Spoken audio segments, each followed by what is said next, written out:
وإذ قلنا ادخلوا هذه القرية فكلوا منها حيث شئتم رغدا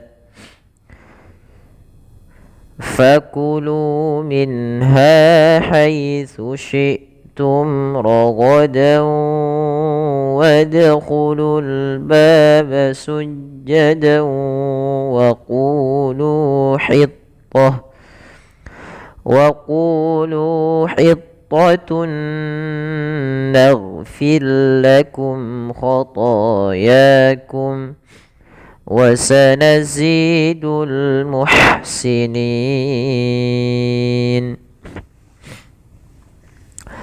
Pada lafal bacaan wa idz qulna dkhulu, kita perlu memperhatikan teman-teman, pada lafal huruf zal ini ada beberapa kesalahan yang sering terjadi pada pelafalannya, yaitu yang pertama memantulkan huruf zal, kesalahan yang sering terjadi. Contoh bagaimana? Wa iz qulna itu memantul. Yang kedua, menggantinya dengan huruf zai. Wa iz qulna itu sering terjadi yang kita dengar dan yang kami dengar ketika ada beberapa di antara pembelajar yang belajar membaca Al-Quran, dia menggantinya dengan huruf zal. Huruf zai. Maka kita perlu hati-hati agar pelafalan huruf zal ini sempurna. Maka kita harus mempelajari namanya makharijul huruf was sifat, sebagaimana yang dikatakan Imam Jazari fima yajibu ala qarihi an ya'lama qabla syuru'i awwala makharijul hurufi was sifat.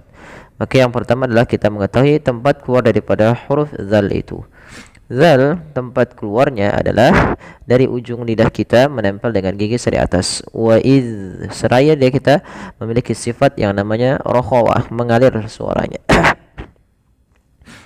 Kemudian pada lafal qul nadkhulu, pada lafal huruf dal di sini ditandai dengan warna biru, menandakan dia huruf dalnya dibaca dengan bacaan qalqalah. Qalqalah itu apa? Qalqalah itu artinya memantul. Nah, kesalahan yang terjadi dalam melafalkan bacaan qalqalah, yang pertama tidak mantul. Yang kedua menambah hamzah. Contoh bagaimana? Yang pertama wa iz qulna dkhulu, itu tidak memantulkannya. Yang kedua menambahkan hamzah, contoh wa iz qulna dkhulu. Nah, ini juga menambahkan hamzah, padahal tidak boleh menambahkan hamzah pada lafal huruf dal ketika dia qalqalah. Qalqalah kan ada beberapa ada beberapa macam. Salah satunya qalqalah sughra dan kubra. Nah, pada pelafalan huruf dal di sini yaitu dia qalqalah sughra. Maka kemudian pelafal udkhulu hadhil qaryah, pada lafal lu ha, kedua-duanya kita hukumi dengan bacaan mad tabi'i, yang dimana dipanjangkan dua harakat. Lu kepanjangan dipanjangkan dengan huruf waw, ha dipanjangkan dengan huruf alif kecil yang ada di sini. Kemudian pada lafal al-qaryah, di sini ada alif lam, kita namakan dengan alif lam qamariyah. Alif lam qamariyah itu huruf alif lam yang bertemu dengan huruf-huruf qamariyah. Huruf qamariyah ada 14 huruf terkumpul di dalam lafal abghi hajjaka wa khaf aqimahu hajjaka wa khaf aqimahu. Ya, ini huruf-hurufnya alif, hamzah, ba, ghain, ha, jim, kaf, wa, kha, fa, ain, qaf, ya, mim, ha. Ketika ada huruf 14 ini bertemu dengan alif lam, maka dia kita namakan dengan menamakan dengan alif lam qamariyah. Kemudian pelafal qaryah, di situ huruf ro-nya ditebalkan. Karena huruf ra yang didahului dengan huruf fathah, maka dia kita namakan dengan ra tafkhim, harus tebal. Kemudian pada lafal fakulu minha, fa alirkan nafasnya, fa, jangan dibaca pa. Kemudian pada lafal lu dan ha, kedua-duanya mad tabi'i lagi, ditandai dengan yang tadi. Ada huruf-huruf mad setelahnya. Nah, di dalam mad tabi'i ini sendiri hati-hati, ada beberapa kesalahan. Di antaranya adalah dia memanjangkan mad tabi'i lebih daripada kadarnya. Harusnya 2 menjadi 4 atau 2 menjadi 6. Misalkan fakulu minha, itu terlalu panjang, cukup 2 harakat saja. Kemudian pada lafal minha, di sini ada bacaan izhar. Izhar yaitu membunyikan suara nun dengan jelas. Nah, nanti meskipun nanti ada bahasan bagaimana cara izhar, apakah di dalam huruf izhar ada gunnahnya, itu khilaf bainal ulama. Dan sedikit daripada mereka yang mengatakan adanya gunnah, tapi di situ nanti kita tidak membahas itu. Tapi apa kita mengenal dulu yang namanya izhar. Izhar yaitu terjadi apabila ada nun sukun atau tanwin, an, in, un bertemu dengan huruf-huruf izhar. Huruf izhar ada 6, ya terkumpul dalam huruf-huruf hamzah, ha, ain, ghain, ha, kha. Nah, itu. Kemudian haitsu ada bacaan lin pada lafal ya sukun di dalam fathah. Kemudian syi'tum ragadaw, ada hamzah yang sukun di sini, harus suaranya ditahan dan suaranya harus nafasnya juga tertahan karena dia sifatnya ada 2, sifat jahar dan sifat syiddah. Kemudian pada lafal mim mati bertemu ra, di sini ada hukum tajwid berupa izhar syafawi. Kemudian pada lafal ragadaw wadkhulul baba sujada. Pada lafal ragadaw, di sini ada tanwin pada lafal dan bertemu dengan huruf waw. Apabila ada tanwin bertemu dengan huruf waw, maka ini kita namakan dengan bacaan idgham bi gunnah. Apa itu idgham bi gunnah? Idgham artinya memasukkan, bi gunnah disertai dengan gunnah. Apa yang dimasukkan? Suara tanwinnya masuk ke huruf setelahnya. Kalau huruf setelahnya waw, maka masukkan tanwinnya ke waw dan ditahan dan dibunyikan dengan huruf waw. Suara nunnya hilang. Rogodan menjadi rogadaw. Yang kedua ditahan, yaitu dengan gunnah. Rogodan wadkhulul bab. Kemudian pada lafal wadkhulul bab, huruf dal sama, ini kita baca dengan lafal awal udkhulu tadi, yaitu bacaan qalqalah. Tidak perlu kita jelaskan panjang karena kita sudah membahas pada ayat yang pada kata yang sebelum. Kemudian pada lafal al-baba, ini sama sebagai al-qamariyah, yaitu di sini tadi abghi hajjaka.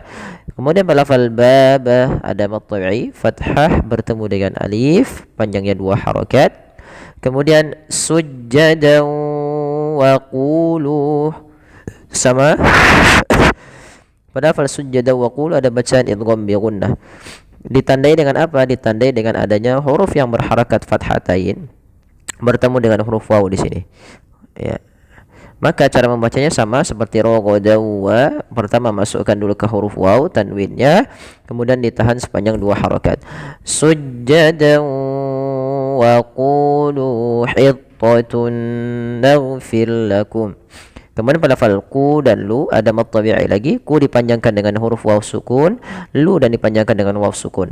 Kemudian pada lafal hittatun naghfir lakum.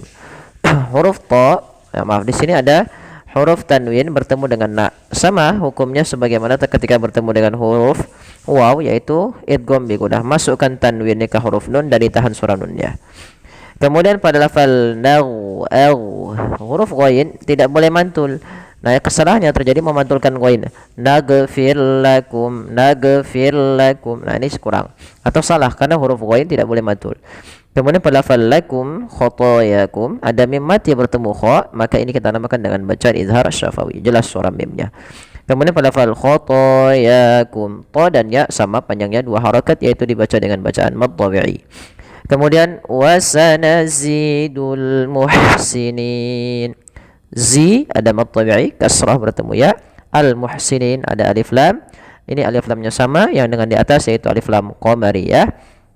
Dibaca jelas suara lamnya. Kemudian pada lafal ha alirkan kecil, jangan muhsinin tapi muhsinin. Kemudian pada lafal nin ada bacaan mad arid disukun. Mad arid sudah sering kali kami ulangi, yaitu mad yang terjadi disebabkan karena adanya sukun arid. Jadi sehingga teman-teman kalau membaca ayat ini di akhir itu baca dengan mad arid disukun, dan kita ngambilnya berapa? Yang 4 harakat. Boleh berapa harakat untuk mat arid? Boleh 2 harakat, boleh 4 harakat, atau boleh 6 harakat. Nah, bagi teman-teman yang mungkin baru mengikuti kami, silahkan nanti bisa dicek ulang di video-video sebelumnya berkenaan dengan mat arid disukun dan semisalnya, yang nantinya insya Allah kita akan membahas sampai kepada bacaan qorib dalam riwayat Hafs an Asim. Dan semoga Allah mudahkan juga kita akan membahas tentang ada beberapa saktat dalam riwayat Imam Hafs dari jalurnya Imam Syatibi. Kemudian semoga juga nanti Allah mudahkan juga untuk mempelajari riwayat Syu'bah ya, yang nanti kita akan bahas juga di dalam pertemuan selanjutnya setelah kita menyelesaikan hukum tajwid selama Al-Quran pada riwayat Imam Hafiz. Kemudian juga teman-teman silahkan mohon nanti kalau bagi teman-teman yang pengen belajar bahasa Arab juga, nanti bisa kunjungi di channel kami di Bahasa Arab Center. Nah, nanti kami juga sedang merintis, mungkin bisa juga bantu teman-teman membantu untuk share-nya agar kita mendapatkan banyak manfaat juga daripada yang lainnya. Dan insyaallah kita akan coba rutinkan di situ belajar bahasa Arab. Dan juga untuk khusus murotal yang kami buat itu untuk mungkin bagi teman-teman yang ingin mendengarkan murotal sebelum tidurnya dan sebagainya ada juga. Dan juga ada yang ngaji Quran, memang itu khusus untuk tilawah gitu ya, kita tilawah. Nah, mohon bantuannya, ada ngaji Quran yuk di kami, dan untuk temanya sama, yaitu dengan logo yang sama juga tentunya. Baik, demikian, semoga yang sedikit ini bermanfaat bagi teman-teman sekalian. Kami mohon maaf bila ada kurang dan salahnya. Kurang lebihnya wabillahi taufiq. Wassalamualaikum warahmatullahi wabarakatuh.